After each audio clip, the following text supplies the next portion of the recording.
Atheists can be spiritual too, but I'll speak for myself. After all, atheism is not a thing in the sense that there is no official community with some ultimate pope or Mecca or Temple Mount to galvanize everyone under a single leader or place that you're obligated to visit at least once in your life. There's no building you're required to report to once a week. There's no organization you're obliged to fork over a percentage of your hard-earned money. There's no group of people you're expected to respect because they'll shame you if you don't meet them at some church, mosque, synagogue, or temple. When it comes to atheism, there's no needless rituals that involve sacrificing your time and resources, much less natural pleasures in life you might as well enjoy because you're gonna die someday and most likely never exist again as the only self you'll ever know. This is why the claim that atheism is also a religion is nonsense, and a deliberate deflection and projection all too many religious people know they're wasting their time on, no matter how much they may claim they're devoted to a delusional relationship with their God of choice. Yet, that very need to believe, that need for meaning, purpose, and direction in life, that's what millions of atheists and even anti-theists yearn for as well. Again, I'll speak for myself, but I too am in dire need of purpose and direction in life, much more so than meaning actually. Though when you have a clear sense of purpose, meaning will follow. The problem is, just because you have a purpose in life, particularly one that you have either stumbled into or have crafted for yourself, doesn't guarantee a clear direction. Or vice versa, just because you have a very clear-cut, defined direction in life, such as a career you can count on, doesn't mean you have a sense of purpose either.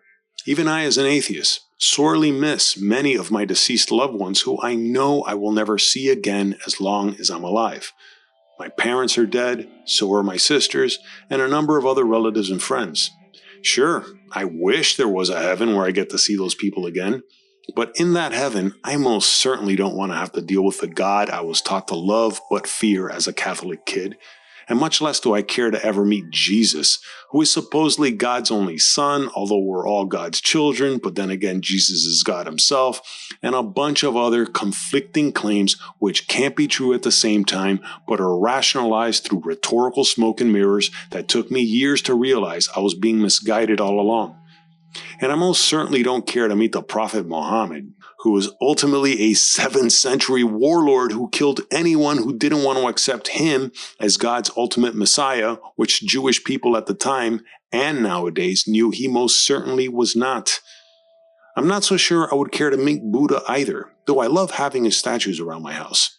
I've also grown very fond of drawing his face as a sugar skull and creating these paintings that are for sale as originals and merchandise if you click on the links below. All of this is to say, despite the non-believing hell-bound heathen so many of my family and friends like to joke that I am, I still identify with a yearning for making the most of my existence on this planet and experiencing as much love and fulfillment as I can. This is what I at least consider to be spirituality. And sometimes that spirituality comes in the form of transcendent moments, like when I find myself in awe of a mountain range, especially after an invigorating hike up a hill to view it in all its glory, or simply catching a clear sunrise or sunset. Spiritual feelings, for me at least, also bubble up when I'm in the zone, as when I'm working on a painting or drawing for hours while listening to great music or an informative podcast, or writing an essay like this, or learning a new song on guitar or piano, or actually playing music with friends, or dancing with my wife, or sharing a great meal with family and friends.